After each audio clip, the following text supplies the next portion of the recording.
Welcome back to our coffee talk today. Grab yourself some coffee and let's talk. Today we're going to talk about how to prepare for retirement. And if you're new to our channel, we're Keith and Terri, and we talk about all things retirement, retirement travel, retirement lifestyle, everything to do with retirement. Anything about retirement. So we're going to talk today about how do you prepare for retirement.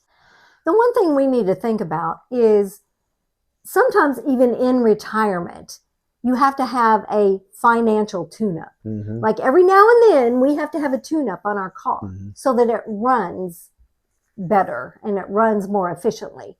Well, we have to do the same with our finances. Even in retirement, if we're preparing for retirement, we have to know our numbers. Mm-hmm. We have to know, what is our income going to be? What is our expenses going to be? You don't just decide to retire one day and have no idea what's going to be coming in and going out. That is foolishness. Yeah, you just can't wing retirement. No, it's something you can't wing. You can't wing it. So you have to know your numbers, and they have to be realistic numbers. And to do that, you have to track, and you have to do some investigation of, what is my Social Security going to be?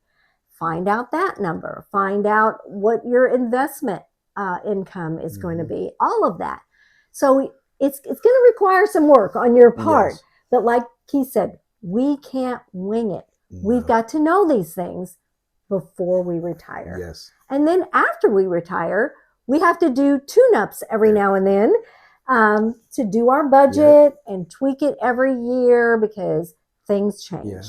So you need to know not only what your regular bills are going to be, but how much do you spend on entertainment? How much do you spend on eating out? Or you're going to say, oh, I'll just not do that when I retire. Nah, you know how you live and you've already established your lifestyle and it's really not going to change in retirement. So you got to figure all of that in, the taxes that you need to pay, everything. And to come up with some realistic numbers. Yeah, if you're one like us that does a lot of traveling, you need to figure, how many trips, how much money you're going to set aside for your traveling, for the fun times at the beach or just cruises like we like to do. But you got to figure these things out. You just can't say, oh, I'll just cut it out some. You just can't say that. You got to have a certain amount of budget prepared. So you have to know your numbers and they have to be realistic. You can't just take a wild guess. Well, I think I might have this coming in. I think my electric bill might be this. But the way to find out is to track your expenses for a year and then divide it by 12. And so then you'll know what your electric bill averages for the year, what your water bill averages for the year. You'll have all of these numbers. How much do you spend on groceries for a year? If you track your expenses, you'll have good, realistic numbers. So it's very important to have a good record system where you're keeping track, writing down your expenses so you can look back when you put them in for your, when you do your monthly checking balance, that, you have a good idea where your money is going. So a good record keeping system is a top priority. So we do need to have a good record-keeping system. Yes. And however you do it that works for you is a good system. Yes. Now I'm going to show you what I do, and a lot of people are going, that's too much work. But this is what I do, and every year we have everything we need for our taxes at our fingertips, and it's very stress-free. I have an accordion file. I have one for every year of our taxes. And inside, I have folders. And my folders are housing expenses, medical expenses, YouTube expenses, the tax papers we need. I have a spreadsheet on Excel on the computer. And so about once a month, I will sit down with receipts and I post on Excel. And then at the end of the year, all I have to do is print that out, and we have all of those expenses all totaled up, everything right there. And so when we go get our taxes done, I grab this, I grab my printout, and off we go. And so everything is in one place. I have known people over my lifetime who they didn't pay their bills because they couldn't find their bills. Yep. Or they didn't go through their mail for months. And then, oh my gosh, I've got this late charge on this because I haven't paid my bill. They're going to cut off the electric. So it's so important that you have a system that works for you. My system may not work for you, but whatever works for you. Go through your mail. When you go through your mail, sort it. Have a place where you put your bills. We have a desk. We have an office.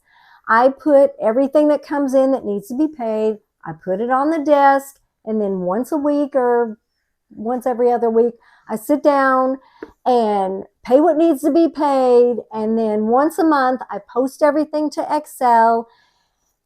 And if you want to know how much our electric bill averages, I have it right there because I keep track of all of that. And most of it, now that we don't itemize, is not necessary, but it's good to know. It's good to know your numbers. Yes, it is. So that's just a...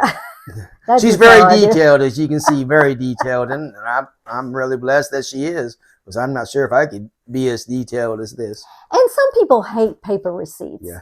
And, you know, I could scan them in, but for me, if I'm going to look for something, I know exactly where to go and what file to look in to find a receipt or to find a utility bill or whatever. I know exactly, and it takes me 2 seconds to find and to locate. So just keep good records. However that works for you, whatever that looks like for you, keep good records. Another thing that you can do to do your financial tune-up or whatever is consolidate some of your accounts. Like we used to have money in 2 different banks. We had a savings and checking account over here. We had a savings and checking account over here. And it's like at one time that was needed to keep our money separate and to do what we needed to do. And then now that we retired, it's like, why do we still have money in 2 different banks? So we consolidated and we closed the one and put it in the other. So now we just bank at one bank, which makes it much more convenient for us. So you may want to consolidate things to make it simpler for you. Whatever you need to do to keep good records and to make things simple for you. So it's easier to keep up with things if your stuff is not spread all over. And a last thing that we want to look at is, do you have debt? Because if you do, that is a number 1 priority, to prioritize your debt so that you can get that paid off. Because if you don't have debt, then all of your income can go for what you want it to go for. Just think if you didn't have a house payment, if you didn't have a car payment, if you didn't have all these payments going out, that would be your income to do with what you want.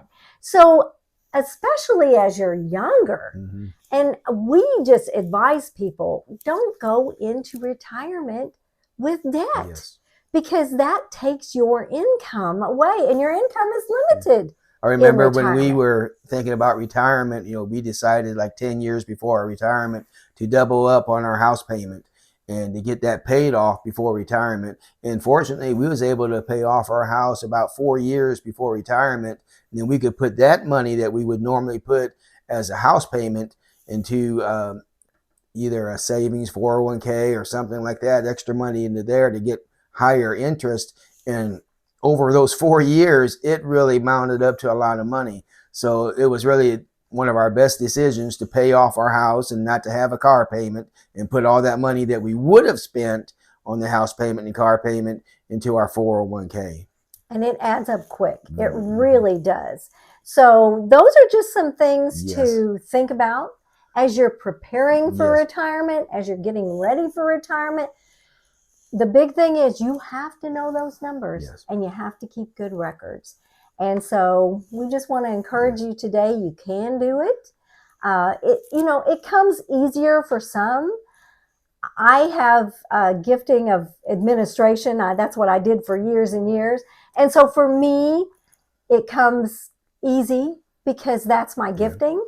But even if it doesn't come easy, there are simple ways that you can keep track of things that will work for you. You just have to experiment until you find something that works for you. We appreciate you watching our coffee talk today. If you have a subject you'd like for us to talk about, let us know in the comments. We'll see you next time on Retired and Loving It.